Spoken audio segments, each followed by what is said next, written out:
अब शबीना बोल के पढ़ते देखो, पहली रकात में लोग बहुत कम रहते, ऐसी पोजीशन देके नो अब रुकू में जाते बोले तो वहाँ से डाई मारते अल्लाह अकबर। हमारे एक दोस्त थे मरहूम जय्यद हाफिज कुरान थे, उन्होंने देखे लोग बेटे पहली रकात में नहीं आ रहे, उन्होंने क्या करे पहली रकात शॉर्टकट कर दिया। अब लोग खुश हो रहे कंपाउंडर शायद लो, अब दूसरी में ऐसा हटके रहे बेटे उनके घुटने फुट गए बेटों के। क्या हाफिज साहब ऐसा करना क्या?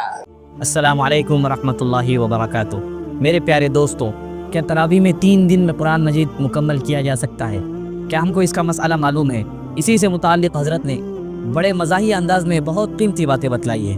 मेरी आपसे गुजारिश है कि आप हजरात भी हज़रत के इस बयान को सुनिए, इंशाअल्लाह आप भी बहुत लुत्फ़ अंदोज़ होंगे और इंशाअल्लाह बहुत कीमती बातें सुनने को मिलेगी। 3 दिन में कुरान पढ़ना कैसा है? ये जायज़ है। हाँ, अलबत्ता कुरान समझ के पढ़ने का हुक्म है। अब 3 दिन में समझ के पढ़ना तो नहीं होता। हज़रत उस्मान गनी रज़ी अल्लाह तआला अन्हु ने 1 रकात में पूरा कुरान पढ़े थे। 3 दिन तो बहुत दिन हो गए, लेकिन बेहतर ये है कि कुरान 3 दिन में पढ़ना मगर कुरान का अदब करते हुए। अब शबीना बोल के पढ़ते देखो, शबीने में तकरीबन 80% लोग हौज़ों पे रहते हैं।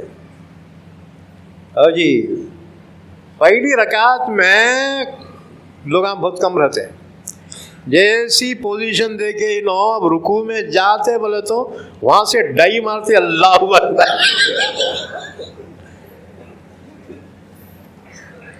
आप दूसरी रकात में अटक जाते ना बेटे।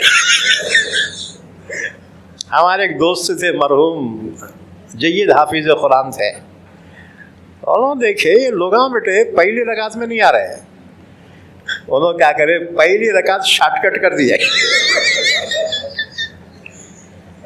अब लोग खुश हो रहे कंपाउंडर शायद लो, अब दूसरी में ऐसा हटके रहे बेटे उनके घुटने फुट गए बेटों के।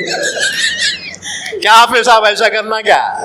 हाँ, फिर इतना शौक कई को रहना 3 दिन में कुरान सुनने का, कैपेसिटी रहना ना जी। पढ़ सकते मगर अदब से, अब जी कुरान का एहतराम करते हुए शौक़ और ज़ौक़ के साथ अगर पढ़ रहे हैं सुन रहे हैं, किसी ने मना नहीं किया आपको। हाँ जी, क्योंकि सहाबा का अमल भी हमारे लिए दलील है। हर बात हदीस में जो ना कोई ज़रूरी नहीं है, याद रखो, क्योंकि कुरान हदीस हेडलाइन सही है, सहाबा का अमल भी हमारे लिए दलील है।